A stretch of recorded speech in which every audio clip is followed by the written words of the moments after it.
নমস্কার বন্ধুরা, আমার চ্যানেলে সবাইকে স্বাগতম। আজ আমি একটা নতুন রেসিপি নিয়ে হাজির হলাম। এটা কিন্তু আমার চ্যানেলে একদম নতুন রেসিপি। তো এটা আমি এখনও ছাড়া হয়নি আমার চ্যানেলে, তো এটা আমি নতুন বানাচ্ছি। তো দেখুন, কচুর শাকের রেসিপি চিংড়ি মাছ দিয়ে বানাবো। প্রথমে আমি কচুর শাকগুলো ভালো করে কেটে নিয়েছি, ছালটা ছুলে কেটে নিয়েছি। আমি কিন্তু এটা ডাঁটা রান্না করছি, আপনারা চাইলে শাকও রান্না করতে পারেন। এর জন্য আমি যা উপকরণগুলো নিয়েছি, পেঁয়াজ কুচি, আদা রসুনটা কিন্তু সেটা আমি বেটে নেব। তারপরে চিংড়ি মাছ, কাজু বাদাম এগুলো নিয়েছি। এই যে কচুর শাকগুলো সব ভালো করে আমি ধুয়ে রেখেছি। তারপর চলে এসেছি কড়াইতে। আগে থেকে গরম জল আমি বসিয়ে রেখেছিলাম। তো দেখুন, অল্প পরিমাণে আমি জল দিয়েছি।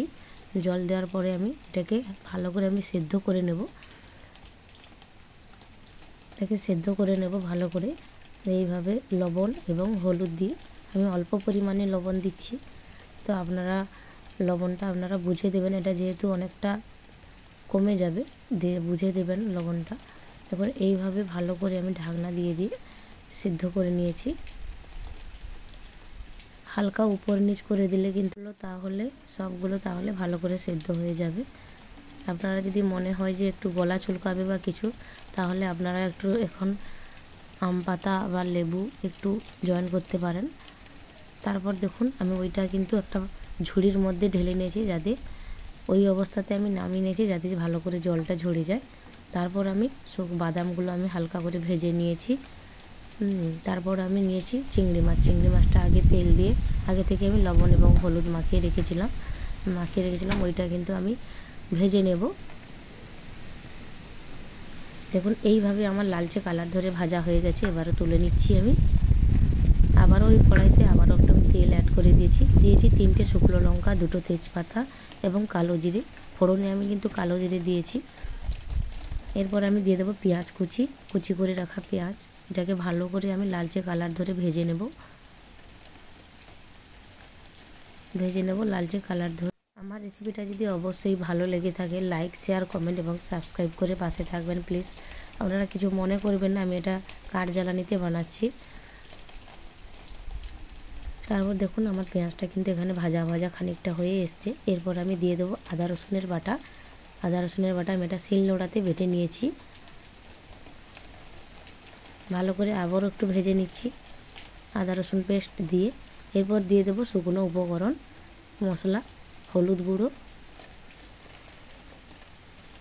এবং লঙ্কার গুঁড়ো দিয়ে দিচ্ছি। দিয়ে এটাকে আবারও আমি একটু ভালো করে কষিয়ে নিচ্ছি। কষিয়ে নেওয়ার পরে এই অবস্থাতে আমি কচু শাকগুলো আমি দিয়ে দেবো। দেখুন, আমি একটা পালিতে ঝরিয়ে রেখেছিলাম জল। এরপর ভালো করে এটাকে আমি নাড়তে একদম শুকনো অবস্থায় করে নেব। দেখুন, দিয়ে আবারও জল বেরিয়ে যাচ্ছে। তো জলটাকে ভালো করে শুকিয়ে নিতে হবে। তো আবারও আমি একটু স্বাদ মতো লবণ দিয়ে দিচ্ছি, কারণ আমার এখানে একটু লবণ লাগবে, তার জন্য আমি দিয়ে দিচ্ছি। দিয়ে আবারও আমি এটাকে ভালো করে এটাকে একদম শুকনো করে রান্না করতে হবে, তবেই কিন্তু খেতে ভালো লাগবে। আর কচু শাকের টেস্টটা কিন্তু সত্যি অসাধারণ।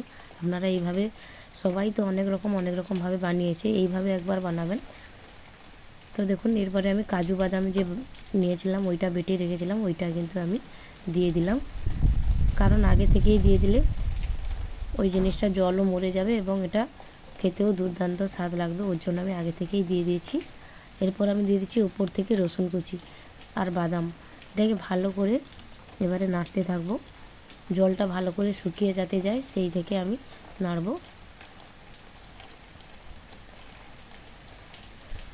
দেখুন, এইভাবে আমার কিন্তু অনেকটা জল মরে গেছে। এরপর আমি এই অবস্থাতে ভেজে রাখা চিংড়ি মাছগুলো দিয়ে দিয়েছি।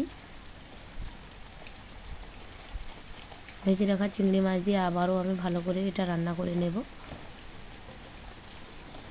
গ্রামাঞ্চল অঞ্চলে এখানে কিন্তু লাইটের খুব প্রবলেম, আপনারা কিছু মনে করবেন না। এইভাবে কিন্তু আমি পুরো জলটা আমি শুকিয়ে নিচ্ছি। জল না শুকালে কিন্তু খেতে একদমই ভালো লাগবে না। এই দেখুন, আমার একদম জলটা আমার শুকিয়ে গেছে। কচুর শাক ইলিশ মাছের মাথা দিয়েও রান্না করতে পারেন, বা আপনারা নিরামিষের দিনও রান্না করতে পারেন, ছোলা দিয়ে বা ইলিশ মাছের মাথা দিয়ে। আমার কাছে চিংড়ি মাছ ছিল, তাই আমি চিংড়ি মাছ দিয়ে বানিয়েছি। তো আপনারা যে কোনো উপকরণ দিয়েই বানাতে পারেন। তো দেখুন তারপর আমি ওপর থেকে আমার এটা হয়ে এসছে, তো এটা আমি ওপর থেকে ভাজা জিরের গুঁড়ো আমি দিয়ে দিচ্ছি। এটা দিলে কিন্তু খেতে কিন্তু অসাধারণ লাগে। তো আপনারা প্লিজ একবার হলে একবার এইভাবে ট্রাই করবেন। দেখুন আমার এইভাবে রান্না হয়ে গেছে।